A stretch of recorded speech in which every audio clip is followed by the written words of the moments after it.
The glorified tourist visit backfired on Sussexes. Hardly any crowd showed up in New York City. Meghan and Harry faced awkward NYC welcome. Police officers outnumbered any fans. Hardly any crowd showed up to greet Meghan Markle and Prince Harry on their three-day trip around New York City, according to one royal expert. Meghan Markle and Prince Harry faced an awkward welcome in New York City, according to royal expert Charlie Ray. The former royal editor told that the glorified tourist visit backfired on the couple. He noted that hardly any crowd showed up for the Duke and Duchess of Sussex when they were out and about in the major U.S. city. Meghan and Harry traveled to New York to attend last night's Global Citizen live concert to encourage vaccine equality.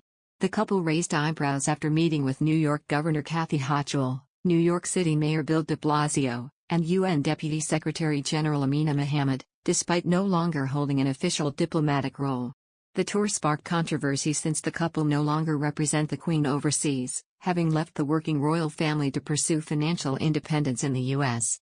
Mr. Ray said, "This is not a royal tour, this is a glorified tourist visit." He continued, 3 days in New York, and I think some of the media are getting overexcited.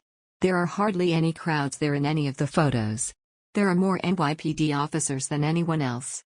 They are meeting dignitaries and staying at the lavish Carlisle Hotel, but it is not a royal tour. They no longer have royal duties. The host Peter Cardwell asked, "Do you think the American public know who they are, care who they are, or is their star waning a little bit?" Mr. Ray responded, "I think their star is waning a little bit, particularly in the UK.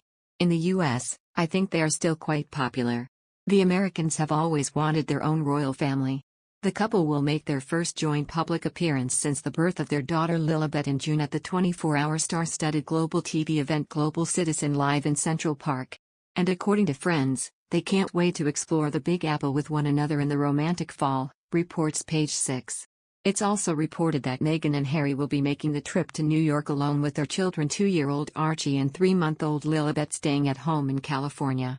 Their trip to the city will see them appear at Global Citizen Live to continue their urgent work with world leaders in the pursuit of global vaccine equity to end the COVID-19 pandemic for everyone, everywhere.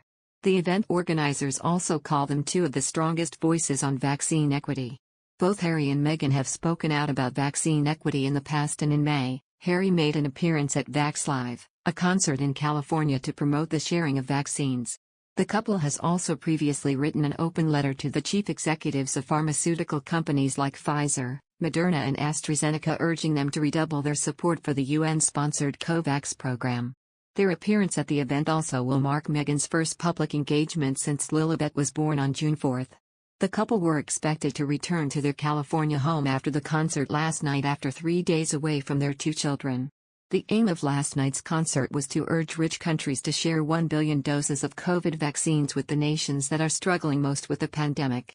Coldplay, Billie Eilish, and Jennifer Lopez were among headliners to perform in New York City, while Ed Sheeran and Elton John also performances at the global concerts. In their appearance, the Duke and Duchess hit out at ultra-wealthy pharmaceutical companies for not sharing their vaccines. Harry said, "Many countries are ready to produce vaccines back home, yet they aren't allowed to because ultra-wealthy pharmaceutical companies are not sharing the recipes to make them.